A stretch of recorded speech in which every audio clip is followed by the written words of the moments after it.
إن الحمد لله نستعينه ونستغفره ونعوذ بالله من شرور أنفسنا ومن سيئات أعمالنا من يهده الله فلا مضل له ومن يضلل فلا هادي له وأشهد أن لا إله إلا الله وحده لا شريك له وأشهد أن محمدا عبده ورسوله يا أيها الذين آمنوا اتقوا الله حق تقاته ولا تموتن إلا وأنتم مسلمون يا أيها الناس اتقوا ربكم الذي خلقكم من نفس واحدة وخلق منها زوجها وبث منهما رجالا كثيرا ونساء واتقوا الله الذي تساءلون به والأرحام إن الله كان عليكم رقيبا يا أيها الذين آمنوا اتقوا الله وقولوا قولا سديدا يصلح لكم أعمالكم ويغفر لكم ذنوبكم ومن يطع الله ورسوله فقد فاز فوزا عظيما اللهم صل على محمد وعلى آل محمد كما صليت على إبراهيم وعلى آل إبراهيم إنك حميد مجيد اللهم بارك على محمد وعلى آل محمد كما باركت على إبراهيم وعلى آل إبراهيم إنك حميد مجيد رب اشرح لي صدري ويسر لي أمري واحلل عقدة من لساني يفقهوا قولي رب زدني علما அல்லாஹ்வுடைய மாபெரும் கருணையால் அவருடைய அருளால் ஜும்மா தினத்துடைய நேரத்தை அடைந்திருக்கின்றோம். நபி ஸல்லல்லாஹு அலைஹி வஸல்லம் அவர்கள் கூறினார்கள், சூரியன் உதயமாக கூடிய தினத்தில் சிறந்த தினம் ஜும்மா தினம் என்று. இந்த ஜும்மா தினம் எப்படிப்பட்டது, ஜும்மாவுடைய நேரம் எப்படிப்பட்டது என்றால், ஜும்மா உரை நிகழ்த்தப்படும் போது அருகில் இருப்பவரை நீ வாயை மூடு என்று சொன்னாலும் கூட நீ ஜும்மாவுடைய நன்மை இழந்து விடுவார் என்று நபி ஸல்லல்லாஹு அலைஹி வஸல்லம் எச்சரித்தார்கள். அப்படிப்பட்ட ஒரு நேரத்தில் அமர்ந்திருக்கின்றோம். சொல்லப்படக்கூடிய கருத்துக்களை கொண்டு அல்லாஹ் எனக்கும் உங்களுக்கும் ஈமானை பலப்படுத்துவானாக. நான் இன்று பார்க்க இருக்கின்ற தலைப்பு குர்ஆனை நேசித்த நபித்தோழர்கள் என்ற தலைப்பில் பார்க்கின்றோம். அதாவது அல்லாஹ் ரப்பல் ஆலமீன் இந்த குர்ஆனை அகில உலகத்தார் அனைவருக்கும் மிகப்பெரிய ஒரு அருளாக ஆக்கி வைத்திருக்கின்றான். இதற்கு முன்னால் ஒவ்வொரு பகுதிகளுக்கும் வந்த நபிமார்களுக்கு வேதம் கொடுக்கப்பட்டது. அந்த வேதம் அவர்கள் மீது ஓதப்பட்டால் அந்த நபிமார்கள் எந்த அளவுக்கு அந்த வேதங்களுக்கு கட்டுப்பட்டார்கள் என்பதை அல்லாஹ் சொல்லும்போது சொல்லி காட்டுகிறான். இதா துத்லா அலைஹிம் ஆயாத்துர் ரஹ்மானி ஹர்ரு சுஜ்ஜதம் வ புகியா. அளவற்ற அருளாளனுடைய வசனங்கள் அவர்கள் மீது ஓதப்பட்டால் அந்த நபிமார்கள் அழுதவர்களாகவும் சுஜூது செய்தவர்களாகவும் அப்படியே வீழ்ந்து விடுவார்கள் என்று அல்லாஹ் ரப்பல் ஆலமீன் நபிமார்களை பற்றி சொல்லி காட்டுகிறான். சஹாபாக்கள் எந்த அளவுக்கு அவர்கள் இந்த குர்ஆனை நேசித்தார்கள், அவர்களுடைய ஈமான் எப்படிப்பட்டதாக இருந்தது என்றால் அல்லாஹ் சொல்லி காட்டுகிறான். இன்னமல் முஃமினீன அல்லதீன இதா துகிரல்லாஹு வஜலத் குலூபுஹும் வ இதா துலியத் அலைஹிம் ஆயாத்துஹு சாதத்துஹும் ஈமானன் வ அலா ரப்பிஹிம் யதவக்கலூன். இறை நம்பிக்கையாளர்கள் யார் என்றால், அல்லாஹ்வை பற்றி அவர்கள் கூறப்பட்டால் அவர்களுடைய இதயங்கள் அல்லாஹ்வுடைய பயத்தால் நடுங்கிவிடும். அவருடைய வசனங்கள் அவர்களுக்கு ஓதி காட்டப்பட்டால் அவர்களுடைய ஈமான் இறை நம்பிக்கை அதிகமாகும். அவர்கள் எப்படிப்பட்டவர்கள் என்றால் எல்லா நிலையிலும் தங்களுடைய இறைவனையே சார்ந்திருப்பார்கள் என்று அல்லாஹ் சொல்லி காட்டுகிறான். இதுதான் சஹாபாக்களுடைய நிலையாக இருந்தது. இந்த குர்ஆன் இன்று நம்மிடமும் இருக்கிறது. நம்முடைய நிலை இந்த குர்ஆனோடு எப்படி இருக்கிறது சிந்தித்து பார்க்கணும். அந்த சஹாபாக்கள் எந்த அளவுக்கு இந்த குர்ஆனை நேசித்தாங்க அப்படின்னு சொன்னா, அதாவது உப்பாத் இப்னு பிஷ்ர் ரலியல்லாஹு அன்ஹு அவர்களும் அம்மார் ரலியல்லாஹு அன்ஹு அவர்களும் ஒரு போரில் கலந்து கொள்கிறார்கள். போர் முடிந்து திரும்ப வரும்போது ஒரு இடத்தில் அந்த படை தங்குகிறார்கள். தங்கும் போது இரவு நேரத்தில் 2 பேர்கள் காவலாளிகளாக நிற்கிறார்கள். அதில் ஒருவர் உப்பாத் இப்னு பிஷ்ர் என்கிற நபித்தோழரும் அம்மார் ரலியல்லாஹு அன்ஹு அவர்கள். அம்மார் ரலியல்லாஹு அன்ஹு கொஞ்சம் சிறிது நேரம் தூங்கலாம் என்று ஓய்வு எடுக்கிறார். உப்பாத் ரலியல்லாஹு அன்ஹு அவர்கள் வாளை ஏந்தி கொண்டு நிற்கிறார், காவலுக்கு நிற்கிறார். அப்படி நின்றவர் எதற்காக சும்மா நிக்கணும், குர்ஆனை ஓதிக்கொண்டு தொழுவோமே அப்படின்னு சொல்லிட்டு அப்படி தொழுகையில் ஈடுபட்டு கொண்டு தொழுது கொண்டிருக்கிறார். எது எங்கேயோ இருந்து ஒரு அம்பை எய்கிறான், அந்த அம்பு அவருடைய முதுகில் குத்துகிறது. அம்பை பிடுங்கி எறிந்து விட்டு அவர் தொடர்ந்து ஓதிக்கொண்டே இருக்கிறார். இரண்டாவது அம்பு வந்து தாக்குகிறது, இரண்டாவது அம்பையும் பிடிக்கி எறிந்து விட்டு தொழுது கொண்டிருக்கிறார்.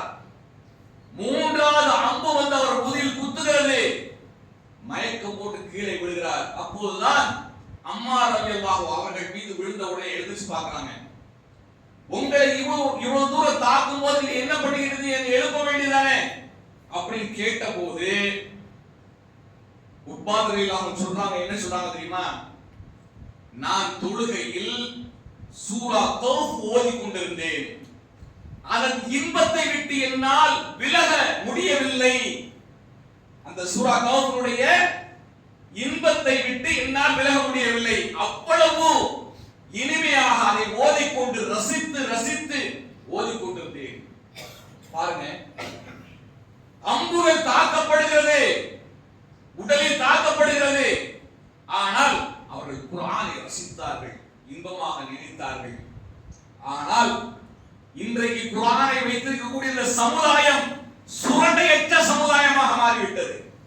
குர்ஆனை வெறும் சடங்காக, வெறும் சம்பிரதாயமாக ஓதப்படுகிறது, மௌத் வீட்டுகளில் ஓதப்படுகிறது, வியாபார பரக்கத்துக்காக ஓதப்படுகிறது, மந்திரித்து பார்ப்பதற்காக ஓதப்படுகிறது, தாயத்து தகடுக்காக ஓதி பார்க்கப்படுகிறது. ஆனால் இந்த குர்ஆனுடைய அர்த்தம் விளங்கவில்லை, இதனுடைய பொருள் உணர முடியவில்லை.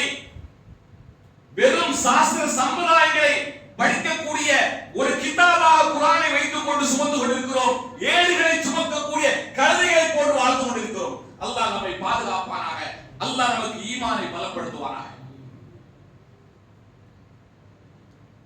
அப்ப எந்த அளவுக்கு அவர்கள் இந்த குர்ஆனை நேசித்தார்கள் என்பதை நாம் சிந்தித்து பார்க்கணும். குர்ஆன்ல 4 வசனங்கள் அல்லாஹ்வுடைய மகத்துவத்தை, அவருடைய கண்ணியத்தை, அவருடைய உயர்ந்த பண்புகளை சொல்லக்கூடிய அற்புதமான வசனம்.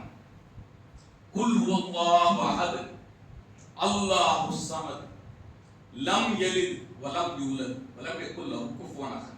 அல்லாஹ் ஏகன் ஒருவன், அவன் எந்த தேவையற்றவன், அவன் யாரையும் பெறவில்லை, யாராலும் பெறப்படவில்லை, அவனுக்கு சரிசமமாக எவரும் இல்லை என்கிற இந்த 4 வசனங்களை கொண்ட ஒரு அத்தியாயம். இந்த அத்தியாயத்தை ஒரு முறை நீங்கள் ஓதினால் குர்ஆனில் 1/3 பகுதியை ஓதினதுக்கு சமம். இதை அந்த சஹாபாக்கள் விளங்கி இருந்தார்கள்.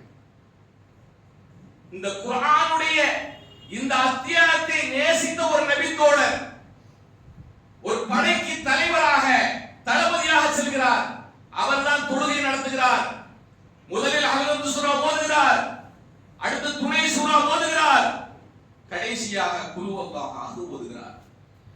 இப்படி அவர் எந்த தொழுகை எடுத்தாலும் அஹ்லந்து சூரா ஓதி, துணை சூரா ஓதி, பிறகு குல் ஹுவல்லாஹு அதையும் ஓதி அதுக்கப்புறம் தொழுகை நிறைவு செய்கிறார். பெரிய பிரச்சனையா போச்சு. பின்னாடி நின்று தொழுதவங்க எல்லாம் என்ன இவர் புது மாற்றத்தை கொண்டு வருகிறார், இவர் என்ன இப்படி புதுசா செய்யறாரு, நபிசாத் காட்டி தராத ஒரு செயலை செய்யறாரு, நபிசாத் போய் புகார் பண்றாங்க. அல்லாஹ்வுடைய தூதர் ஸல்லல்லாஹு அலைஹி வஸல்லம் அவரை கூப்பிட்டு கேட்கிறாங்க, எதற்காக இப்படி செய்தாய் என்று கேட்கிறாங்க. அவர் சொன்ன பதில் என்ன தெரியுமா? அவர் சொல்லுகிறார், அதாவது தன்னுடைய உள்ளத்தில் இருக்கக்கூடிய அந்த ஈமானை பற்றி, அவருக்கு ஏற்பட்ட அந்த தாக்கத்தை பற்றி அவர் சொல்லுகிறார். அல்லாஹ்வுடைய தூதரை, நிச்சயமாக இது ரஹ்மானுடைய பண்புகளை கொண்டதாக இருக்கிறது. இந்த குல் ஹுவல்லாஹு அஹத் என்ற சூராவை நான் நேசிக்கிறேன். அதனால் இதை ஒவ்வொரு தொழுகையிலும் அல்ஹம்து சூரா, துணை சூரா ஓதிய பிறகு ஓதும் பழக்கமாக நான் வைத்திருக்கிறேன். அப்போது அல்லாஹ்வுடைய தூதர் ஸல்லல்லாஹு அலைஹி வஸல்லம் சொன்னாங்க, நீ எப்படி இந்த அஹத் சூராவை நேசிக்கிறாயோ அதே போல அல்லாஹ் உன்னை நேசிக்கிறான். இந்த சூறாவை விளங்கக்கூடிய முறைப்படி விளங்கி இருந்தால் இந்த சமுதாயம் தர்கா வழிபாட்டுக்கு போயிருக்க தாயத்து தகருக்கு போயிருக்குமா, இணைவித்து என்ற மாபால செயல் செய்யுமா?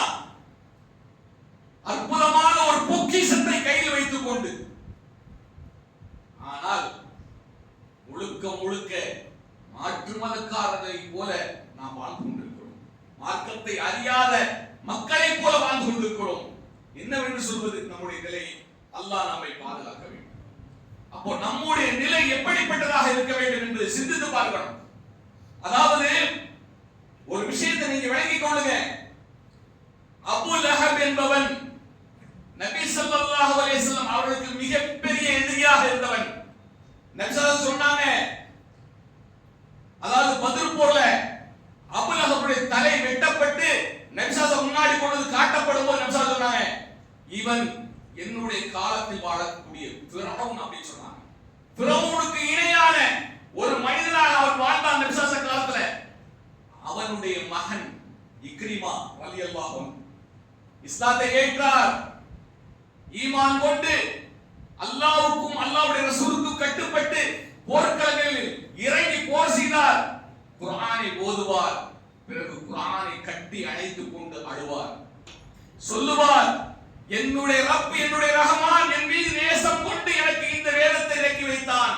இந்த வேதத்தை நான் நேசிக்கிறேன். அல்லாஹ் உன்னுடைய அன்பை இதன் மூலமாக எதிர்பார்க்கிறேன் என்று கட்டி தழுவி கொண்டு குர்ஆனை கட்டி தழுவி கொண்டு அழுவார். அல்லாஹ் நாடியவருக்கு ஹிதாயத்தை கொடுக்கிறான். ஆனால் அவருடைய ஈமான் வேதத்தையும் நேசிக்கிறது, வேதத்தின் மூலமாக அல்லாஹ்வை நேசிக்கிறது. நாம் சிந்தித்து பார்க்க வேண்டும். எப்படியோ இந்த மக்கள் எல்லாம் அல்லாஹ் ரப்பல் ஆலமீன் நேர்வழிப்படுத்தினான் இந்த குர்ஆனின் மூலமாக. ஆனால் ஈமான் கொண்டோம் என்ற ஒரே நிலையில் பெயர் தாங்கிகளாக, முஸ்லிம் தாயத்திற்கு நாம் பிறந்தோம் என்ற பெயர் தாங்கிகளாக முஸ்லிம்களாக வாழ்ந்து கொண்டிருக்கிறோம். ஆனால் நாம் அன்றாடம் ஓதக்கூடிய 4 சூரா 5 சூரா மனப்பாடம் பண்ணி வச்சிருப்போம். அதனுடைய அர்த்தங்களை கூட இன்னும் விளங்காமல் நம்முடைய மக்களில் அதிகமான பேர் வாழ்கிறார்களே, அது ரொம்ப ரொம்ப கொடுமையான விஷயம். ரொம்ப ரொம்ப கொடுமையான விஷயம். நபி ஸல்லல்லாஹு அலைஹி வஸல்லம் அவர்கள் வெட்டி தலையை துண்டாக தூக்கிய தீர்வு என்று உமர் ரலியல்லாஹு வாளை ஏந்தி கொண்டு ஓடினார். போற வழியில எதிரில் வந்த ஒரு நபர் சொன்னார், உன்னுடைய தங்கை ஈமான் கொண்டிருக்கிறார், உன்னுடைய தங்கையுடைய மாப்பிள்ளை ஈமான் கொண்டிருக்கிறார், அவர்களை முதல்ல போய் கேட்க மாட்டியா அப்படின்னு கேட்ட உடனே நபி ஸல்லல்லாஹு மேல இருந்த கோபம் தன்னுடைய சகோதரி மேல வருது. சகோதரி வீட்டுக்கு ஓடுறாரு. அங்க உமர் தன்னுடைய சகோதரியும் அவருடைய வீட்டுக்காரர்களும் அதோடு சேர்ந்து ஹப்பாபிலே அவங்களும் 3 பேர் வீட்டுக்குள்ள இருக்காங்க. குர்ஆன் ஓதி கொண்டிருக்காங்க, சூரா தாஹா ஓதி கொண்டிருக்காங்க. கதவை தட்டுகிறார். கதவுக்கு பின்னால் ஹப்பாபிலே ஒளிந்து கொள்றாங்க. உள்ள போன உடனே என்ன ஓதி கொண்டிருந்து எனக்கு முன்னாடி ஓதி காட்டுங்க அப்படி கேட்கிறார். ஓதி காட்ட முடியாது அப்படின்றாங்க. நீங்க ஈமான் கொண்டீங்களா, இஸ்லாத்தை ஏற்றுக்கொண்டீங்களா அப்படி கேட்கிறாங்க.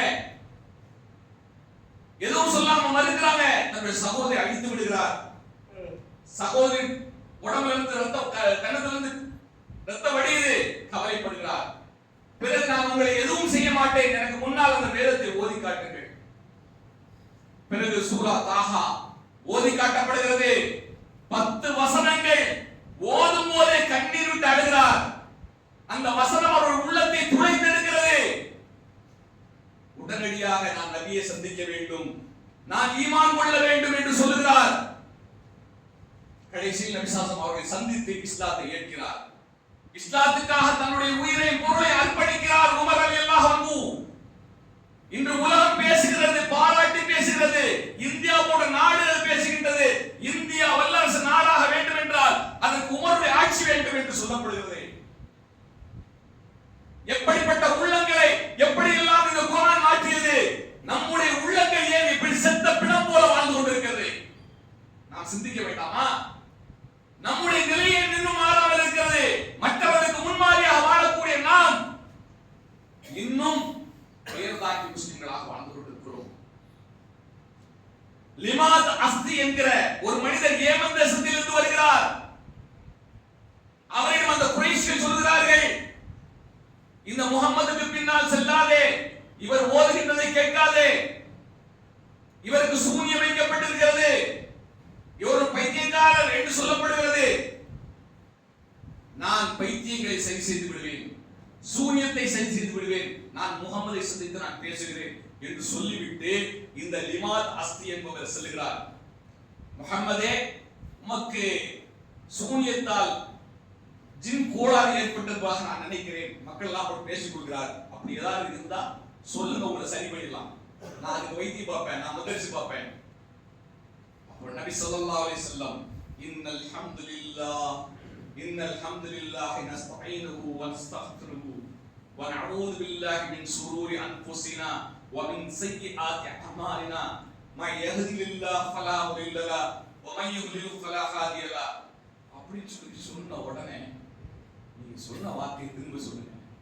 எவ்வளவு அழகான வார்த்தை, எவ்வளவு அற்புதமான வார்த்தை. இதையா நான் நம்பிக்கை கொள்ளாமல் போவேன்? உங்களுடைய கையை காட்டுங்க, நான் இஸ்லாத்தை ஏற்கிறேன். வைத்தியத்துக்கு வைத்தியம் பார்க்க வந்தவர், சூனியத்தை சரி செய்வர் என்று வந்தவர், குர்ஆனுடைய வசனங்களை, அல்லாஹ்வுடைய வார்த்தைகளை கேட்ட உடனே இஸ்லாத்தை ஏற்கிறார். அதே போல ஒரு கவிஞர் ஏமன் தேசத்தில் வருகிறார். துபைல் இப்னு அம்ர் தௌசி என்கிற தௌஸ் குலத்தை சார்ந்த ஒருவர் வருகிறார். அவர்கள் குறைஷிகள் சொல்லுகிறார்கள், இவரிடம் செல்லாதே, இவர் உன்னை மயக்கி விடுவார், குடும்பங்களை பிரிக்கக்கூடியவர், உறவுகளை பிரிக்கக்கூடியவர், கடவுளை மாற்று கடவுளாக ஆக்கக்கூடியவர் என்றெல்லாம் சொல்லுகிறார்கள். இவர் பேச்சை கேட்கவே செய்யாது என்று சொன்னவுடன் அவருடைய பேச்சை தவறி கூட கேட்டுவிடக் கூடாது என்பதற்காக காதுகளில் துணியை வைத்து அடைத்துக் கொண்டு இந்த மனிதர் சுத்தி வருகிறார் காபாவை.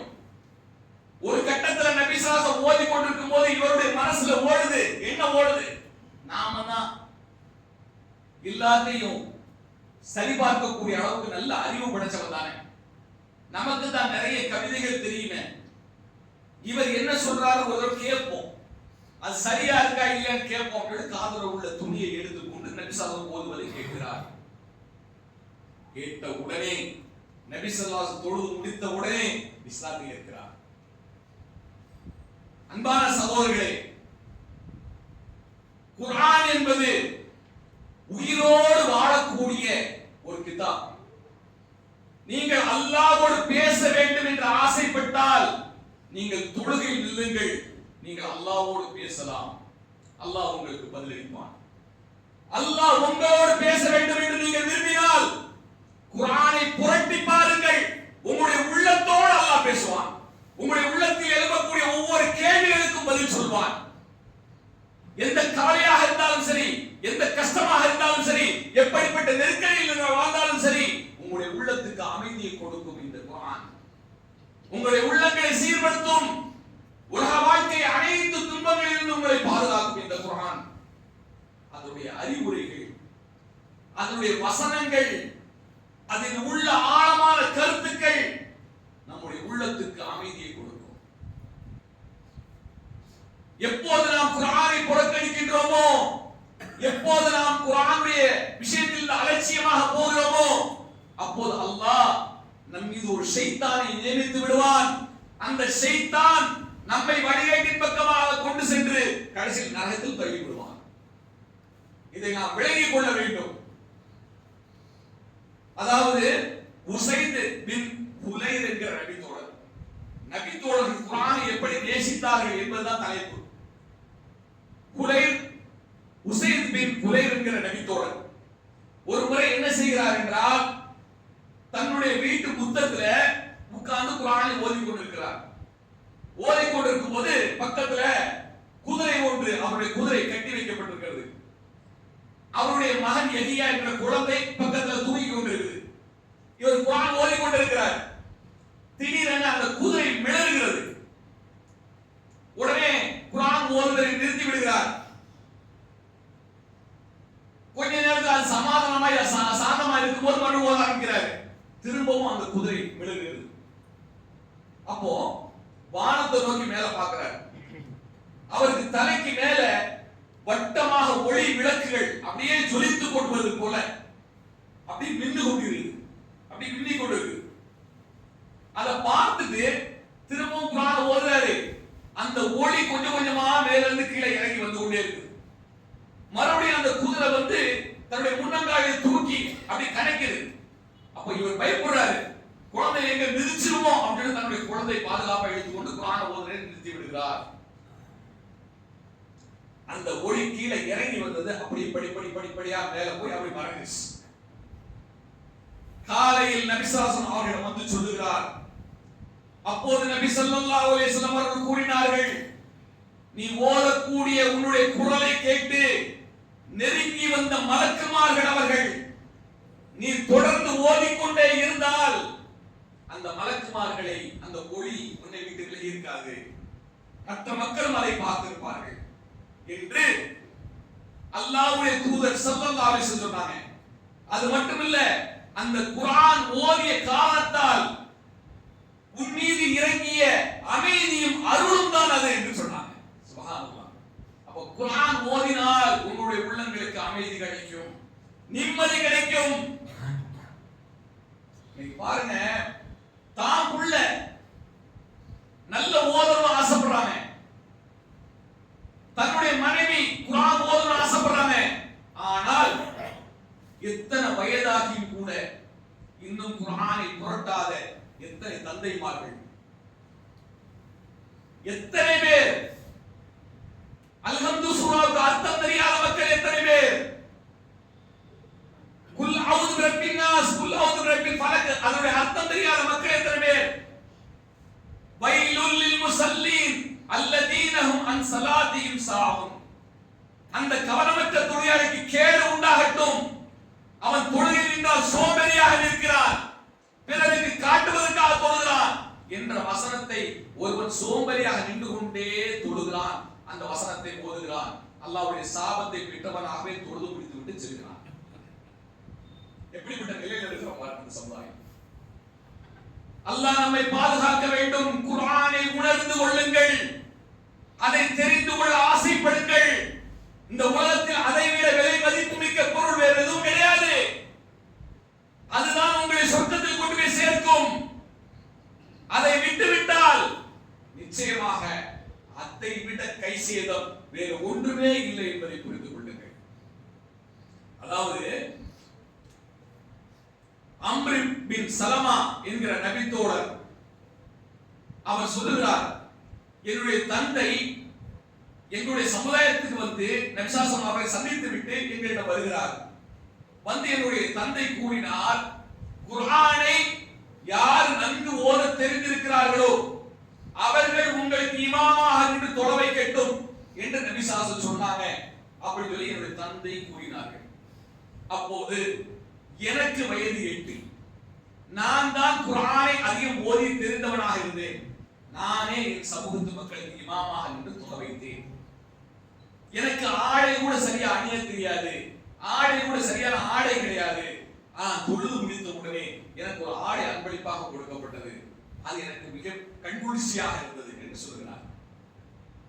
அந்த 8 வயசு பாரானாக இருக்கக்கூடிய நிலையிலேயே குர்ஆனை கற்றுக்கொண்டு மற்றவர்களுக்கு இமாமாக இருக்கக்கூடிய நிலையை அந்த நபி தோழர்கள் தன்னுடைய வாழ்க்கையில் ஏற்படுத்திக் கொண்டார்கள் என்றால் நம்முடைய நிலை எப்படிப்பட்டதாக இருக்கிறது?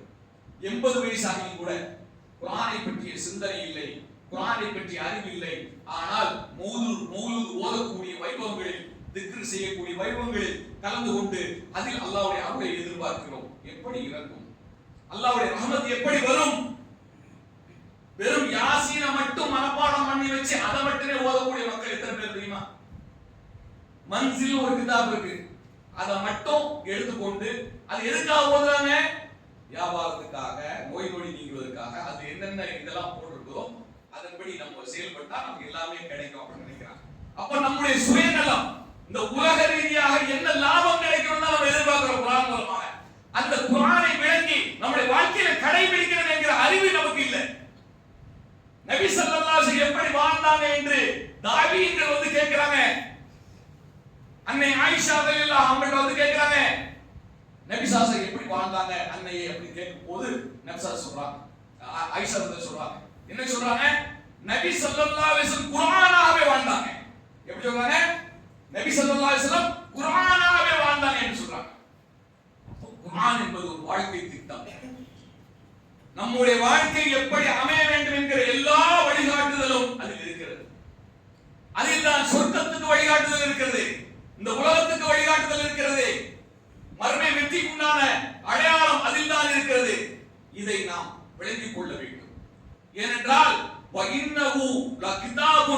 அசீஸ். அல்லாஹ் சொல்லி காட்டுகிறான், இதுவே நிச்சயமாக மிகவும் அழகிய கண்ணியமான வேதமாகும் என்று அல்லாஹ் சொல்லி காட்டுகிறான். அல்லாஹ் நஸல அஹ்ஸனல் ஹதீஸி கிதாப்.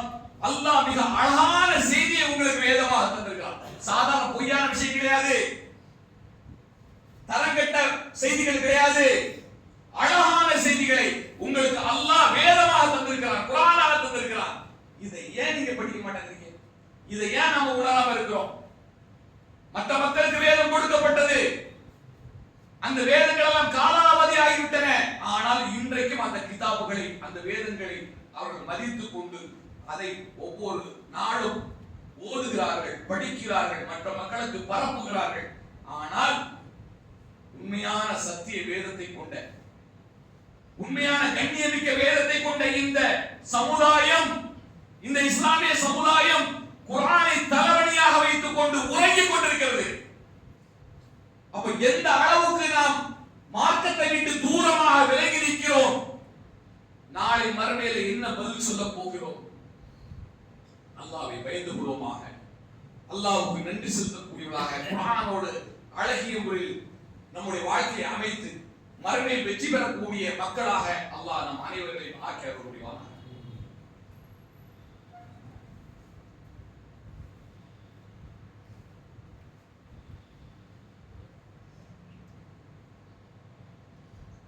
அல்ஹம்துலில்லாஹி ரப்பில் ஆலமீன். அல்லாஹும்ம ஸல்லி அலா முஹம்மதின் வ அலா ஆலி முஹம்மத். அன்பான சகோதர சகோதரிகளே, சூரியன் உதயமாக கூடிய தினத்தில், சிறந்த தினமான ஜும்மா தினத்தில் ஒன்று கூடியிருக்கிறோம். நாம் பார்த்து வருகின்ற ஜும்மாவுடைய தலைப்பு குர்ஆனை நேசித்த நபி தோழர்கள் என்ற தலைப்பில் பார்த்து வருகிறோம். அதாவது நபி ஸல்லல்லாஹு அலைஹி வஸல்லம் எந்த அளவுக்கு குர்ஆனை கண்ணியப்படுத்தினார்கள் என்றால், போர்க்களத்துல இறந்து விட்டால் குர்ஆனை கற்றவர்கள், மரணம் செய்தவர்களை முதலில் அடக்குவார்கள். போர்க்களத்துல முன்வரிசையில குர்ஆனை அதிகமாக ஓதியவர்களை முன்வரிசையில் நிறுத்துவாங்க. தொழுகையில இமாமுக்கு பின்னாடி நிக்கக்கூடிய தகுதி யாருக்கு இருக்குன்னா, குர்ஆனை கற்றவர்கள், மரணம் செய்தவர்கள் பின் சப்ல நிக்கணும், முதல் வரிசையில் நிக்கக்கூடிய தகுதி பெற்றவங்க தான். இப்படி எப்படிலாம் நபி ஸல்லல்லாஹு இந்த குர்ஆனை ஓதியவர்களை கண்ணியப்படுத்தியிருக்கிறாங்க. குர்ஆனை நீங்கள் கண்ணியப்படுத்துங்கள், அல்லாஹ் உங்களை கண்ணியப்படுத்துவார். உமர் ரலியல்லாஹு அவருடைய சபையில அவங்களோட நெருக்கமாக இருக்க தகுதியானவங்க யாரை தேர்ந்தெடுப்பாங்கன்னு சொன்னா, குர்ஆனை கற்றவர்கள், குர்ஆனை மனனம் செய்தவர்கள், குர்ஆனை விளங்கியவர்கள் தான் பேர் வச்சிருப்பாங்க. இப்னு அப்பாஸ் என்ற சிறுவர் உமர் அவங்க பக்கத்துல இருக்கிறார். மற்ற சஹாபாக்கள்லாம் பொறாமப்படுறாங்க, கேட்கறாங்க, இந்த சின்ன பையனை கொண்டு பக்கத்துல வச்சிருக்கீங்க, எங்களை எல்லாம் தூரமாக்கிட்டீங்களா அப்படி. அப்போ உமர் அவங்களுக்கு கூப்பிட்டு உட்கார வைக்கிறாங்க. இவரிடம் ஒரு விளக்கம் கேட்கிறேன், உங்கள்கிட்ட அந்த விளக்கம் கேட்கிறேன், நீங்க முதல்ல அதுக்கு பதில் சொல்லுங்க. இதா ஜா நஸ்ருல்லாஹி வல் ஃபத். இந்த அத்தியாயம் எதன் காரணமாக இறக்கப்பட்டது? இதுடைய பொருள் என்ன? அப்ப சொல்றாங்க, மக்கள் எல்லாம் சொல்றாங்க, இதா ஜா நஸ்ருல்லாஹி வல் ஃபத், அல்லாஹ்வுடைய உதவி வெற்றி வரும்போது மக்கள் எல்லாம் கூட்டம் கூட்டமாக இஸ்லாத்தை ஏற்பாங்க. அப்போது நபியே, நீங்க அல்லாஹ்வின் பக்கம் மீளுங்க, தௌபா செய்யுங்க அப்படின்னு சொல்லக்கூடிய அதனுடைய அர்த்தத்தை மட்டும் சொல்றாங்க. இப்படி சொன்ன உடனே இதுதான் உங்களுக்கு நீங்க விளக்குற விளக்கம். இப்னு அப்பாஸ் இதனுடைய விளக்கத்தை நீங்க சொல்லுங்க அப்படின்னு உடனே இப்னு அப்பாஸ் அதை சொல்றாங்க, இது நபி ஸல்லல்லாஹு அலைஹி மரணத்துடைய முன்னறிவிப்பு. நபி ஸல்லல்லாஹு அவங்க காரியம் முடிந்து விட்டது, அவர்கள் இந்த பூமியில என்ன செயலை செய்ய வேண்டுமோ அதை செய்து முடித்து விட்டார்கள். இனி அவங்க பயணம் இன்னை நோக்கி, அல்லாஹ்வை நோக்கி பயணம் பண்ணணும், அல்லாஹ்வை சந்திக்க போறாங்க. தௌபா செய்து நீங்க அதுக்காக உங்களுடைய பயணத்துக்கு தயார் பண்ணுங்க அப்படின்னு சொல்லக்கூடிய செய்தி இருக்கிறது இது உள்ள அப்படின்னு இப்னு அப்பாஸ் சொல்றாங்க. நீங்க விளங்குற விளக்கத்துக்கும் அவங்க விளங்குற விளக்கத்துக்கு வித்தியாசம் தெரியலாம். அதனாலதான் இவரை என் அருகே வைத்திருக்காங்க. அப்போ குர்ஆனை நாம் சரியாக பொருளுணர்வதற்கும் அதனுடைய அர்த்தங்களை விளங்குவதற்கும் நாம் முயற்சி செய்ய வேண்டும். அதை நம்முடைய வாழ்க்கையில் கடைபிடிப்பதற்கு நாம் முயற்சி செய்ய வேண்டும். அப்படி முயற்சி செய்தால்தான் நாம் வாழ்க்கையில் வெற்றி பெற முடியும். அப்படி இல்லை என்றால் நாம் நஷ்டவாளியாக ஆகிவிடுவோம். அதாவது அபூபக்கர் அவங்க குர்ஆனை அதிகமாக ஓதும் போதெல்லாம் கண்ணீர் விட்டு அழுவாங்க. நபி ஸல்லல்லாஹு அலைஹி வஸல்லம் அவர்கள் உடல்நிலை சரியில்லாத போது, அவர்களுக்கு தொழ வைக்க முடியாத நிலை ஏற்பட்ட போது, அப்போது சொன்னாங்க, உமரை இமாமாக நின்று தொழ வைக்க சொல்லுங்க அப்படின்னு. அப்போது நபியுடைய மனைவிமார்கள் சொல்றாங்க, அல்லாஹ்வுடைய தூதரே, அவர்களை இமாமாக நிறுத்தினால் அபூபக்கர் அதிகமாக குர்ஆன் ஓதும்போது அழுவார், பின்னாடி உள்ளவர்கள் விளங்க கூட முடியாது, அதனால் அவர் வேண்டாம். அப்ப நபி ஸல்லல்லாஹு சொன்னாங்க, யூசுஃபுடைய அழகை பார்த்து கைகளை அறுத்திக் கொண்ட பெண்களைப் போல நீங்கள் பேசாதீர்கள். நான் முடிவாக சொல்லுகிறேன், அபூபக்கரை இமாமாக நின்று தொழ வைக்க சொல்லுங்கள் அப்படி சொன்னாங்க. உமர் ரலியல்லாஹு அன்ஹு தொழுகையில் நின்றால் அதிகமாக அல்லாஹ்வுடைய அச்சத்தால் குர்ஆனை ஓதும்போது அழுவார். அப்படி ஒரு முறை ஓதிக் கொண்டிருக்கும் போது சூரா யூசுப் ஓதிக் கொண்டிருக்கிறார்.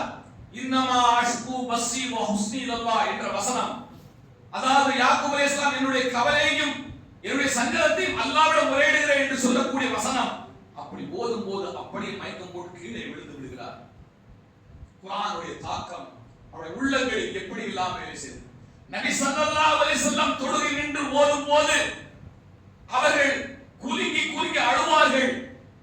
உலை செம்புல அது கொதிக்கிறது போல சவுண்ட் வரும். அவங்களுடைய தொண்டையிலிருந்து அழுது கொண்டிருப்பார்கள் தொழுகையில். நரகத்தை பற்றி ஓதும்போது நரகத்தை விட்டு பாதுகாப்பு தேடுவார்கள்.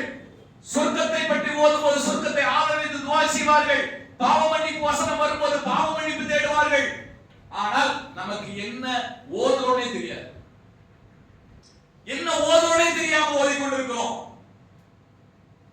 புதிதாக ஒருவர் இஸ்லாத்துக்கு வருகிறார் சொன்னா குர்ஆனை பார்த்து படித்து வருகிறார்.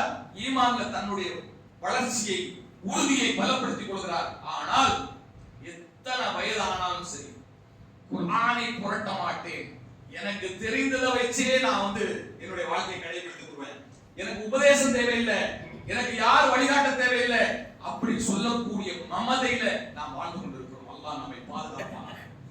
இந்த மமதை, பெருமை, இந்த ஆணவத்தை குடிதோண்டி புதைத்து விடுவோம். அல்லாஹ் நம்மை பாதுகாப்பானாக. குர்ஆனோட அழகிய முறையில் தொடர்பு வைக்கக்கூடியவர்களாக, குர்ஆனை நாம் படித்து நம்முடைய பிள்ளைகளுக்கும் கற்றுக் கொடுத்து நம்முடைய குடும்பத்துக்கு வழிகாட்டக்கூடிய தலைவராக அல்லாஹ் நம் ஒவ்வொருவரையும் உருவாக்குவானாக. நம்முடைய தவறுகளை அல்லாஹ் மன்னிப்பானாக.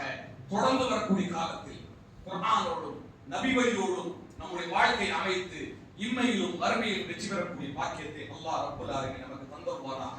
வாஹிர் தவானா அனில் ஹம்துலில்லாஹி ரப்பில் ஆலமீன். அஸ்ஸலாமு அலைக்கும் வரஹ்மத்துல்லாஹி வபரகாத்துஹு.